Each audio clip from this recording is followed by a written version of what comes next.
Good afternoon, everybody, and welcome to our 30 on Thursday.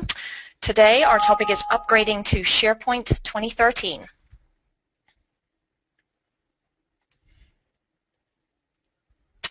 For those of you joining us for the first time, our 30 on Thursday series is a bi-weekly 30-minute SharePoint webinar series. Our next webinar is going to be on February the 6th, and we will be just talking about Power Pivot. Our full schedule is available on our website.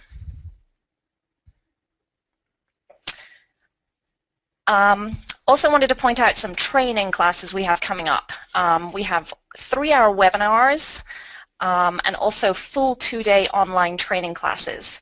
Again, all our training is available on our website at sharepoint.protiviti.com/training.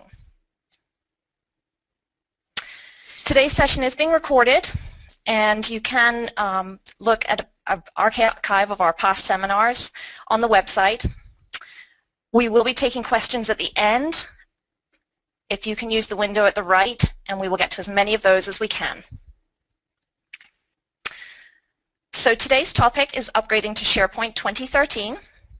Our presenter is Chris Higgs, and my name is Claire Prosser. I'll be your moderator. So let's get started.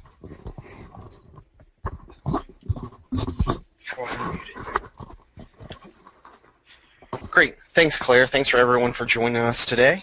We're going to go through a high-level approach of upgrading to SharePoint 2013, different things that you could look out for, things you need to focus on and be concerned about prior to your upgrade, along with some neat features or things to think about to roll out after your upgrade's complete.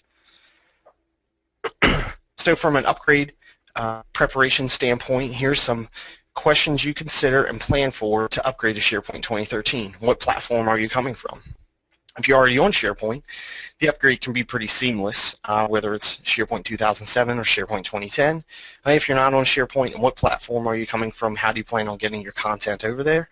What's your farm topology? What's your environment going to look like? If you're going to use a hosting center or a data center, they'll work with you to provide what your farm should look like if you're going to host this in-house. Things like if you're going to use Office Web Apps, something new in SharePoint 2013, and what your hardware requirements should look like. What to do with your current content, how to manage that, along with your site's information architecture and design, and then what new features in SharePoint 2013 will you leverage that maybe you haven't thought about, and then what's new in the SharePoint 2013 search. So we'll start with what platform you're coming from. Are you coming from a non-SharePoint platform? There's way too many to list or to mention. So there's Joomla, Lotus Notes, Documentum, eRooms, many different things. So how do I get my stuff moved into SharePoint from those platforms? Along with if I'm using another version of SharePoint, say I'm using SharePoint 2007 or SharePoint 2010, the first thing you need to think about is that you must have a temporary SharePoint 2010 environment configured prior to going to SharePoint 2013, even if you're on 2007, especially if you're going to migrate your content or do a content database upgrade. And most third-party products will require you to have a SharePoint 2013 instance to move the content over. It won't be as straightforward as I have SharePoint 2007, I'm going to use this third-party product and it's going to magically put my stuff or my content on SharePoint 2013. And then what if I'm moving to Office 365? Some considerations you need to make are the content storage limitations for your site collections and for your users, such as SkyDrive and SkyDrive Pro. And do I have any custom development? As most folks know, Office 365 is limited in the aspect of you can't really deploy any custom development, and some of your third-party products may not work on Office 365 yet as well. And then what is your farm's topology? So you want to focus on a scalable growth for a number of users and services that you're running. Your ideal topology breakdown, as you can see, there's one web front-end server. You want to have 2 application servers, and one of those application servers would be dedicated for search, and then you'd want to have 1 database server. If you're going to use Office Web Apps, you would want to have it on its own server, so you may have 3 application servers, or you may add a second web front end, and in which case you'd want to look at installing a load balancer.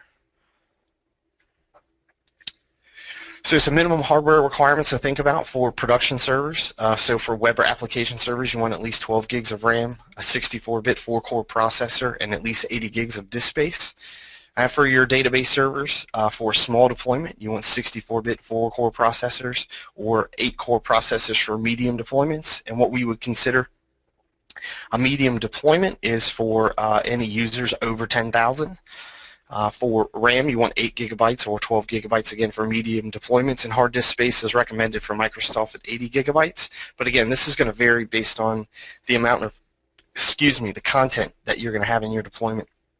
If your folks are very document and content heavy, you're definitely going to want a much larger amount of disk space on your database server.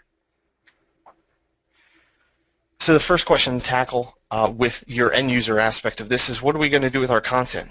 What content should I move, and how should I move it there? So I kind of use the adage of, when you're moving from one house to another, you don't want to just pack up everything that you have, put it in boxes, and load it on the back of your moving truck, then unload it back into your new house. Most of that stuff is going to sit in the garage, and you'll go through it, especially if you're like my wife, it will sit in your garage for a long time. So think about the content that you have, how you should move it. And there are a couple of ways to do it. So the first one is a manual migration. That's a lot more painful on your users because you may have them handle moving some of their content over. You could do a content database backup and restore. This works especially well if you're using SharePoint 2010. And then you could also choose the right third-party product for you. And I've included a link here in the slideshow at sharepoint-community.net/page/sp-migration-tools to kind of give you an independent review of many different third-party products out there. There are a lot of them, there are a lot of them out there to choose from, probably 20 to 30 mainstream products that we all know. So ShareGate, Metalogix, AvePoint, a lot of them have their pros and cons. A lot of them have the appropriate uses or not. So I included a link for everyone to go check it out because it's different for every single type of migration that you do. And then what about your site's information architecture? Combined with content migration, reviving your site's information architecture is a great way to keep content fresh and updated, making sure your site's scalable and the content's very easy to find, especially if you're coming from SharePoint 2007 where you may not have things like managed metadata or a term store in use. This is one great way to roll that out to your users as a new feature. So some current information architecture activities would be like a content audit, existing site review, user interviews or journeys to find out how users are currently using your site and how you would like your users to use the site moving forward. A site map to break down the details of where users could go. Taxonomy or managed metadata, so think of all the terms that people use in your site every day. Page layout lists, and then wireframes. So the next two slides are some examples of those. So here's an example of a taxonomy map that we've done for a client. And then some examples of wireframes. Wireframes are great during the user experience and user journey stage because it gives you a black and white representation of what your site's content is going to look like and not as much into the design, the color scheme, fonts, etc. And the content is truly more important than what color my page is going to look like, what my background image is going to be. So then we'll focus on our site's design now. So when you upgrade to SharePoint 2013, you can leverage the latest in design technologies such as HTML5 and CSS3 to deliver a look and feel that's going to attract your users as well as a mobile design. One of the new features in SharePoint 2013 is a design manager. It's an interface and a central hub for managing all aspects of the branding in your design, branding in your SharePoint site. It gives you a step-by-step process for creating your design assets, by converting HTML into ASP.NET master pages and page layouts. Now it doesn't do this seamlessly for you, so don't think that I can take all of my HTML from my current site, upload it into the design manager, and it's going to spit out a master page for me. It's not quite that easy yet. Eventually it will be. What you can do is take snippets of that code and create, say, my top-level navigation, or if I want to move my navigation to the left or sub-navigation. You can take part of that code and upload it, and then with some tweaking you can come up with your master page. If you're upgrading from SharePoint 2010, one of the things that you can do is use your same look and feel. If you're happy with it, and use it in compatibility mode without having to roll out a new master page or a page layout, except that it will function on the front end like you're using SharePoint 2010, and on the back end you won't get a lot of that new SharePoint 2013 functionality that users want to take advantage of. So here's some design examples. The first one that you see in the top left there is just an out-of-the-box SharePoint 2013 site. And then you'll see some different design examples, one with the navigation header there, and then one with content segregated by boxes. And then in addition to your new design, you should think about implementing a responsive or a mobile design. So some statistics for mobile trends. PC sales over the last year and a half are down 7.5%, as well as a 70% increase in tablet sales since 2013. And for the first time for the first time this year, all 57%, wow, I'm losing myself here, 57% of all mobile users in the U.S. are now carrying a smartphone. So for the first time since 2012, that number's exceeded 50%. So you'd want to think about a mobile or responsive design to target audiences that are using mobile devices versus the traditional desktop PC. And then what advantages are you going to, or what new features are you going to take advantage of? And I tend to focus more on end user. That's my role here as a SharePoint consultant. So social features galore. You've got Yammer feeds and Yammer integration. You've got different activity feeds. You've got following, hashtags, and likes, very similar that you would find on Facebook or LinkedIn, which folks are used to using in a social aspect every day. You've also got the reputation or user ranking. Who's adding more content? Who's commenting the most? Maybe those are the users that I want to start to follow or start to communicate with. You've got a community site template, so now you can have a whole site template focused around community building and collaboration. You've also got a project site template, as you can see here. One of the key features of that project site template is a task list. So not only can I have my tasks, I can also assign tasks to other folks that are working on the same project with me. And features for simplified sharing. I can have a folder on my desktop that's going to allow me to share content online and offline with myself and with others. And the ability to drag and drop files. One of the things that users have complained about since SharePoint came out is the ability to upload more than one document at one time. And now with the ability to just drag and drop files from your desktop right into your Internet Explorer or whatever browser window you're using, SharePoint 2013 makes that a lot easier. And then what's new in SharePoint Search? So the first thing that we recommend is that Search runs on its own application server. It's definitely a resource hog and will use a lot of your available resources if you have it on an app server, so we would want to move it to its own. And then some of the new features that you'll see, you'll have a hover panel or a document preview. I've got a screenshot of that in the next slide so that you don't have to open 5 or 6 documents to find the right one. You can hover over it with your mouse, search through the document or PowerPoint slideshow to make sure it's the right one. And then you've got some relevance or search improvements, so new ranking models. So think search freshness. So if users are clicking on the same document via the same search 5 or 6 times in a row, SharePoint Search is smart enough to rank that document number 1 as opposed to the second or third page. Then you've got an analysis of all the content. So how's content connected, clicked on, etc. Again, if you're searching for the same thing as Claire is or someone else is, that content's going to begin to bubble up and come to the top. And then you've got query rules. It used to be called best bets, so think of promoted results like when you're on Bing or Google and you want to promote a search based on a keyword. You can have that promoted search again in your intranet, your extranet, your public-facing site. And then you've got changes to the crawling. So continuous crawling can be just that, continuous. It can run 24 hours, 7 days a week. It doesn't have to run on a schedule or at night when your users aren't using it as much. So if I upload a document, 10 minutes later I forget where I put it, I can go search for it and I'm going to find it. I'm not going to have to wait. And then your site administrators have the ability to remove items from the search index using crawl logs. Again, another new feature for the SharePoint search. So here are some screenshots. Again, as you can see, the search is going to give you a much more Bing type or dynamic type of experience as opposed to what you would find in SharePoint 2010 and especially in 2007.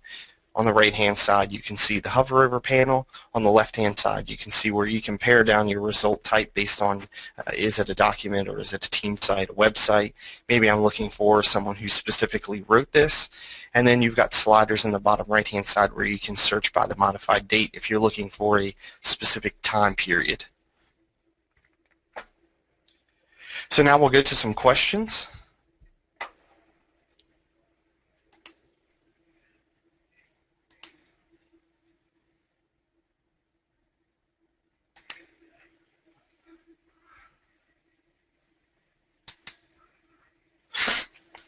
So the first question that we have here is Microsoft still committed to content types?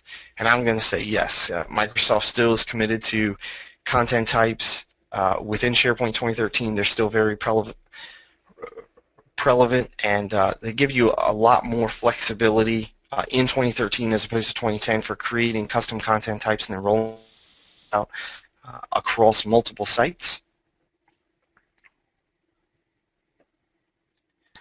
And then we've got another question to tie in the content types. So if you create your own content types, do they port to 2013 easily? When you do an upgrade, I'm going to assume you're talking about upgrading from SharePoint 2010 to 2013. One of the things that you'll upgrade is the Manage Metadata Service application, and that should hold your content types in there and allow you to upgrade those automatically. If you created content types in 2013 in one site and want to use them in another site, you can easily port them.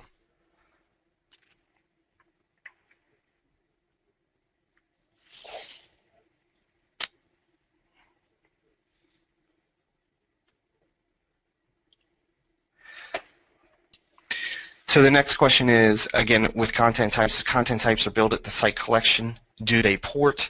Yes, because what you'll do is upgrade each site collection separately. If you're going from 2010 to 2013, the first thing you'll do is install SharePoint 2013 in your new environment, and then you perform the upgrade or the content database backup and restore on each site collection. So once they're built on that site collection and you upgrade it, they should be there for you in 2013. And we've got some questions around the minimum farm hardware requirements if you want a high availability farm.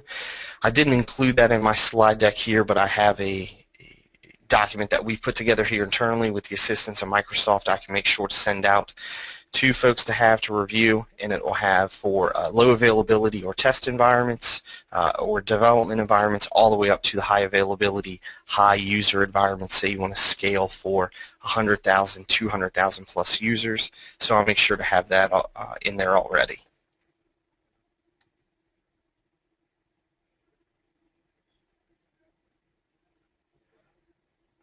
All right, and it looks like I've tackled all the questions. We still have a couple of minutes left, so feel free to throw those out there. If not, I'll turn things back over to Claire.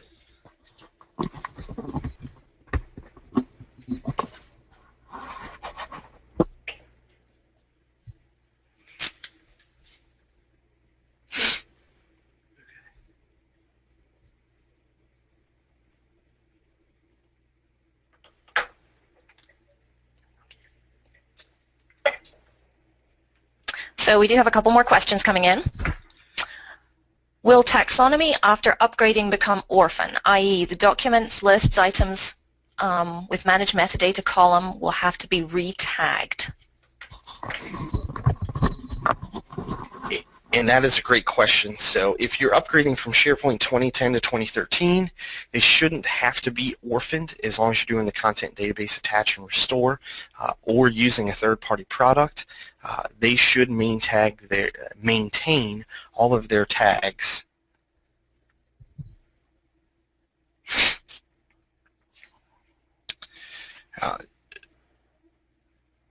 So the manage metadata column, again, should still be the same for you.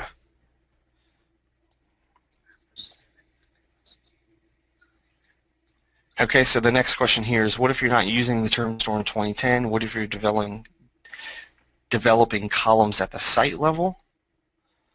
So again, that's a great question. I'm not 100% sure of that answer. We can certainly find that out for you. I would recommend and highly recommend, and we do in all of our projects, is to use the term store and not develop columns at the site collection level, but to develop them at the top end level.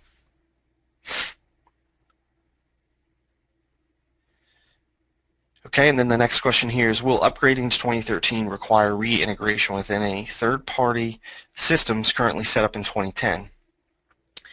That's certainly a great question, and one that I would say it's going to depend upon your third-party product or application, that you're using.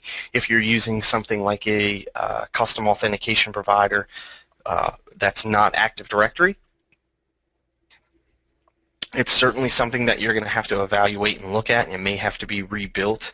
A SharePoint 2013 is 100% a claims-based authentication provider, so if your 2010 or 2007 authentication provider isn't claims, then that's something that will have to be rebuilt.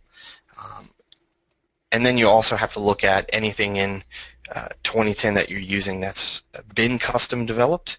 You'll want to review that code, or potentially have a third party like ourselves review that code to see how it was built to determine its availability or use in 2013.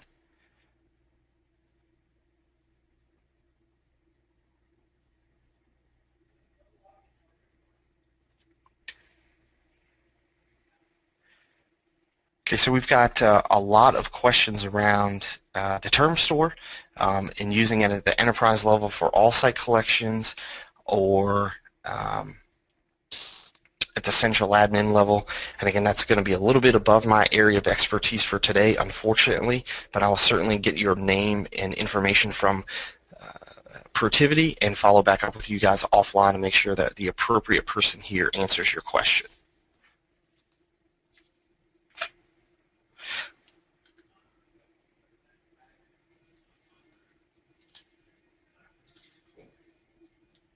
Okay, so just going through a couple of other questions here to make sure I'm not missing anything.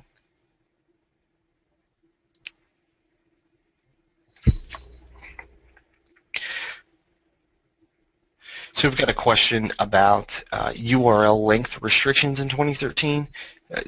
Again, it's very similar to 2010. I don't have the specifics for you, but I'll make sure to pass those on and get that answer for you.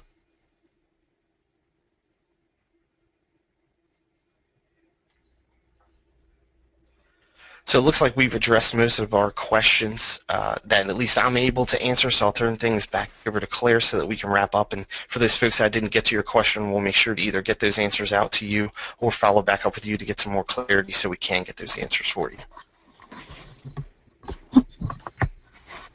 Thank you, Chris. Lots of great information and lots of great questions coming in from the attendees today. So if you do have any questions, up on the screen you've got Chris's email. If you want to send him your questions, he will be able to forward them on to someone if he's not able to answer those for you. That is all we have for today. Thank you for joining us. We will be back here on February the 6th again. We hope you will join us again then. And for now, have a great day. Thanks, everyone.